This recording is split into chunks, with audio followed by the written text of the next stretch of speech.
by honorable opposition leaders, Animesh.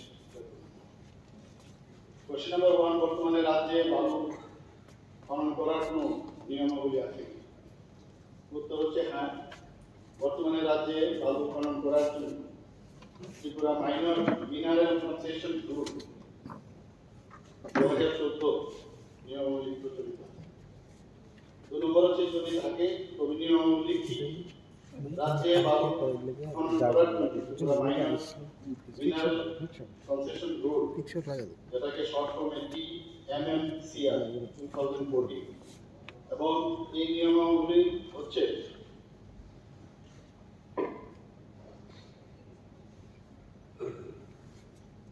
এক নম্বর হচ্ছে সরকারের পূর্ব অনুমোদন ব্যতীত ভারতীয় নাগরিক নন এমন ব্যক্তিকে খনি রিজার্ভ পারমিট দেওয়া। 2 নম্বর হচ্ছে কেন্দ্রীয় সরকারের পূর্ব অনুমতি ছাড়া রাজ্য সরকার কর্তৃক সরকারের ব্যবহারের জন্য সংরক্ষিত বনভূমি, সংরক্ষিত এলাকা, সংরক্ষিত বন, প্রস্তাবিত সংরক্ষিত বন এবং শ্রেণীবিহীন উন্মুক্ত বন বা রাজ্য সরকার কর্তৃক বিজ্ঞাপিত অন্যান্য বনভূমি হিসাবে নথিভুক্ত কোনো জমির ক্ষেত্রে খনির পারমিট দেওয়া হবে।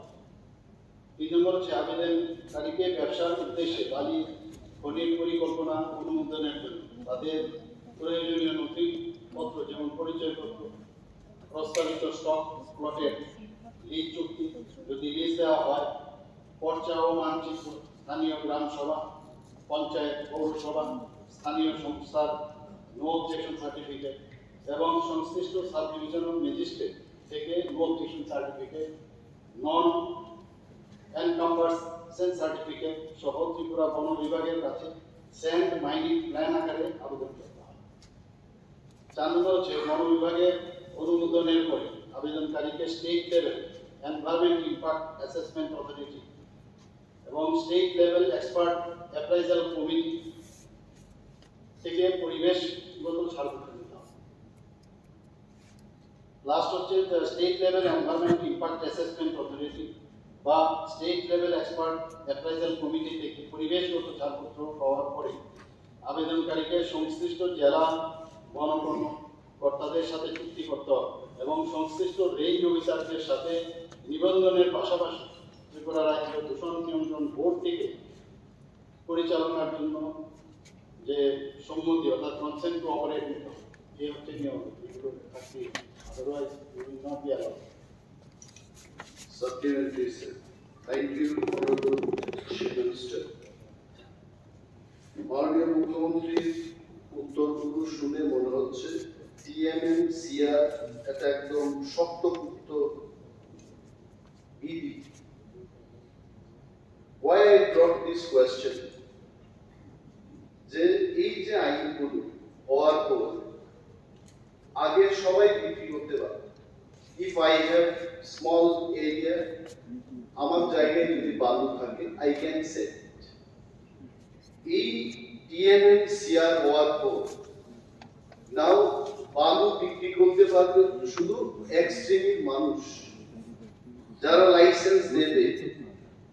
এর মাননীয় মুখ্যমন্ত্রীর নজরে আনার জন্য আমি বলছি, যারা এই স্যান্ড মাইনিং লাইসেন্স নেবে তাদের প্রজেক্ট তৈরি করে লাইসেন্সের জন্য আবেদন করতে হয়, and minimum 50,000 to 1 lakh rupees দিয়ে এই লাইসেন্সটা দিতে হবে খরচ করে।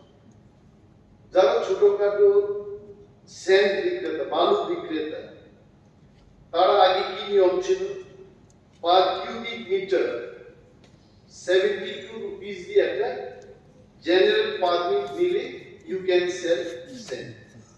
2 ট্রাক যদি বিক্রি করতে পারত তো সাধারণ মানুষের আয় হতো 1600 rupees if you just calculate the market rate.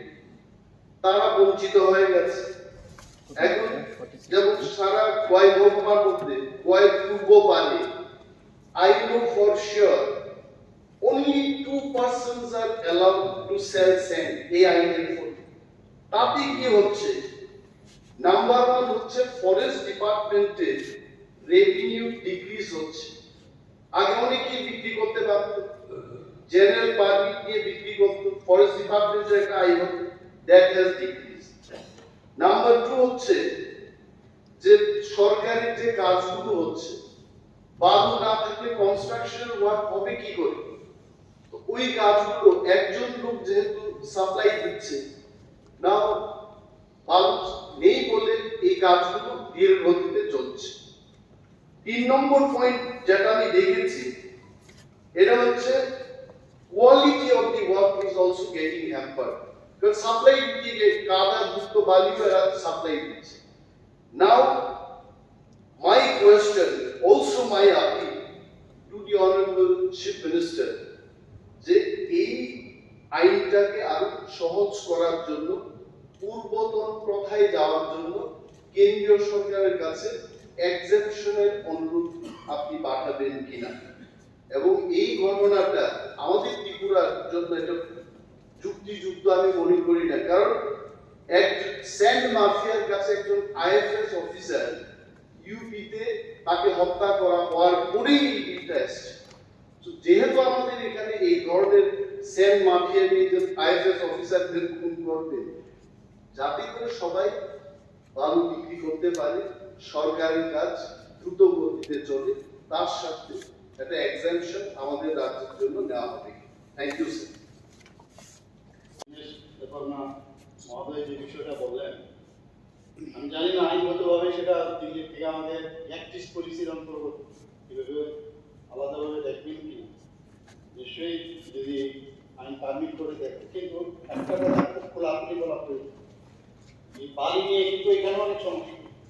আপনি বালু মাফিয়া বলেছেন, এখানে কিন্তু আছে ওই রকম উত্তরপ্রদেশের মতো মাফিয়া হতো না, মোটা সোটা দুর্গাপাত্তা আছে এখানে, কিন্তু মাফিয়া তো মাফিয়াই। এবং এই ধরনের মাফিয়াদের প্রতি আমাদের নজর আছে, যে এক তো রাখতে হবে, আবার অন্যায়ভাবে বালি উত্তোলন সেটাও কোনো অবস্থায় বরদাস্ত করা হবে।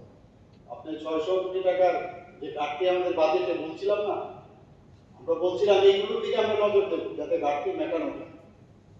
আইন আইনের জায়গায় থাকবে, আইন না থাকলে তো অসুবিধে, কিন্তু যাতে সবাই কাজ পায়, কাজ করতে পারে, কিন্তু আইন মেনে চলতে হবে, সেই দিকেও আমাদের নজর।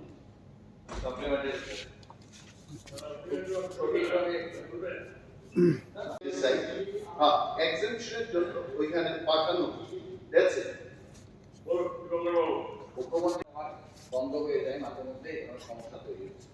রেট এক একজনের কাছ থেকে এক এক রকম ভাবে বিভিন্নভাবে রেটটা নিয়ন্ত্রণের জন্য বা সরকারিভাবে তা ঘোষণার জন্য এই ধরনের কোনো পরিকল্পনা আছে কিনা আমি বিষয়টা জানতে চাই। নিশ্চয়ই এটাও রেগুলেট করা প্রয়োজন, এবং এই বিষয়টা নিশ্চয়ই আমরা দেখব। গভর্নমেন্টের যারা আধিকারিকরা আছে তাদের সাথে কথা বলবো। মাননীয় সদস্য শ্রী শ্যামল চক্রবর্তী মহোদয়।